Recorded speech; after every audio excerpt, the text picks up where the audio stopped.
आपका स्वागत है आपके अपने YouTube channel with my garden में। दोस्तों, हमने प्रकृति ने हमें कई सारे पेड़ पौधे दिए हैं और अभी दोस्तों बारिश का सीज़न है, वो चल रहा है। बारिश में दोस्तों कई सारे खरपतवार है वो ग्रो हो जाते हैं अपने आप ही, और वो किस तरह के नाम से होते हैं, क्या यूज़ होता है, तो ये सब टॉपिक है, उसके बारे में ही दोस्तों हम बात करने वाले हैं। ऐसे ही दोस्तों ऐसी एक खरपतवार है जिसे हम घास ही समझते हैं और ये गाजर घास के नाम से पहचाना जाता है। उसका जो दोस्तों साइंटिफिकली नेम है वो पार्थेनियम हिस्टोफोरस करके है। तो दोस्तों ये तो हुई इसके नाम की बात। तो ये एक वनस्पति के बारे में हम आज बात करने वाले हैं। दोस्तों ये वनस्पति यानी कि हम इसे खरपतवार ही जैसे मैंने कहा समझते हैं, और ये खुले मैदानों में तो दोस्तों अच्छी खासी फैली हुई आपको देखने को मिल जाएगी। सड़क के किनारे भी देखने को मिलेगी।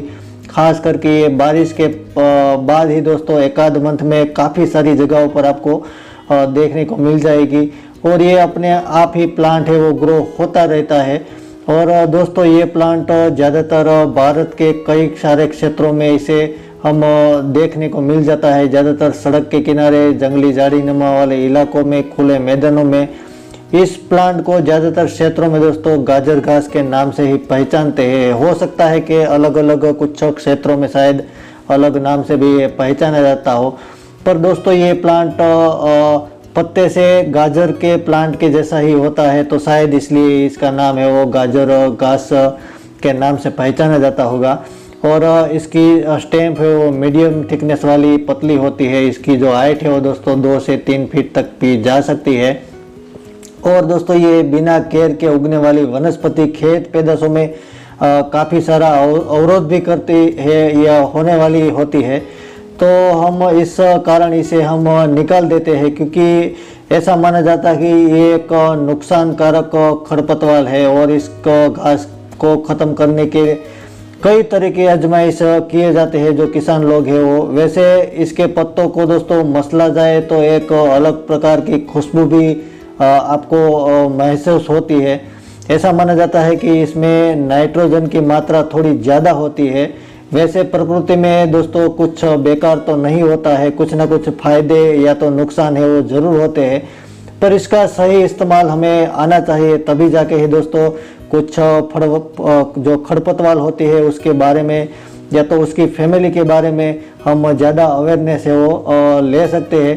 तो ये कुछ प्लांट खेत पैदाशों के लिए दोस्तों ज़रूर ही नुकसानकारक हो सकती है, पर इसे एक ऑर्गेनिक कीटनाशक या तो जीवाणुनाशक दवाइयों बनाने में शायद यूज़ किया भी जा सकता है, या तो बायोगैस में गोबर के साथ भी मिलाया जा सकता है। और ऐसा भी सुना है कि इसका कुछ यूज़ है दोस्तों आयुर्वेद में भी किया जा सकता है।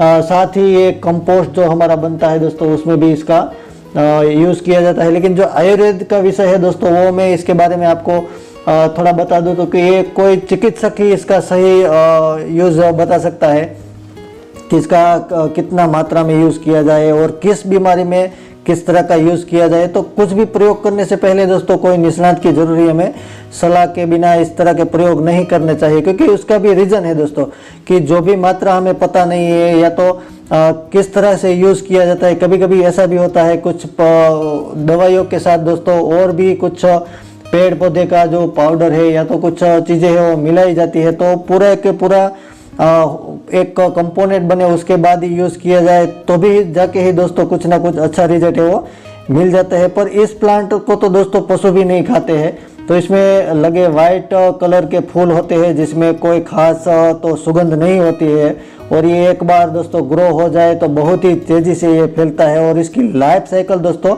4 से 5 मंथ की होती है। फिर आगे जाके दोस्तों ये सीजन में नीचे गिर के इसके जो सीड होते हैं वो ग्रो होते रहते हैं अगली सीजन में। और उसका जो तना और काबू में दोस्तों आ जाए तो ये फिर से ग्रो होना भी मुमकिन होता है, क्योंकि जहाँ पानी का ठहरा होता है वहाँ ये फिर से अपने आप है वो बेकाबू की तरह दोस्तों एक साथ कितनी मात्रा में ही ये घास है वो नियंत्रण से बाहर चली जाती है। तो इसका कंट्रोल भी रखना काफ़ी मात्रा में उचित रहता है, क्योंकि ये खेत पैदाशों के लिए भी नुकसानकारक होता है। तो इसको बीज पैदा करने की जो अभूतपूर्व क्षमता होती है दोस्तों, इस कारण से ये तेज़ी से फैलता है और ताकत रखता है इतनी ज़्यादा नए प्लांट है वो ग्रो करने के लिए। एक साल में दोस्तों ये 3-4 बार ये लाइफ साइकिल है उसकी पूरा करता है। कुछ ना कुछ फसलों में नुकसान जरूर करता है, या तो मिट्टी की जो न्यूट्रिशन शक्ति है दोस्तों उसमें भी कमी खड़ा कर देता है। तो आई होप दोस्तों कि ये गाजर प्लांट के बारे में दोस्तों मैंने काफ़ी सारी इन्फॉर्मेशन आपको दे दी है जितनी मेरे पास नॉलेज थी दोस्तों। वीडियो अच्छी लगी हो तो ज़रूर ही हमारे चैनल को सब्सक्राइब कर दीजिएगा और हमारे वीडियो को दोस्तों शेयर कीजिएगा, लाइक कीजिएगा। हम ऐसे ही कुछ ना कुछ नई है चीज़ें हैं वो जितनी जानकारी होती है आप तक पहुंचाने की दोस्तों कोशिश करते हैं, क्योंकि पेड़ पौधे हैं दोस्तों वो उससे ही हमारा जीवन होते हैं। इसमें कुछ अच्छी चीज़ें भी होती है, कुछ ऐसी खरपतवार भी होती है जो नुकसानकारक है, फिर भी इसकी जानकारी होना जरूरी है। आई होप वीडियो अच्छी लगी हो तो लाइक से सब्सक्राइब कर दीजिएगा। Bye bye, take care.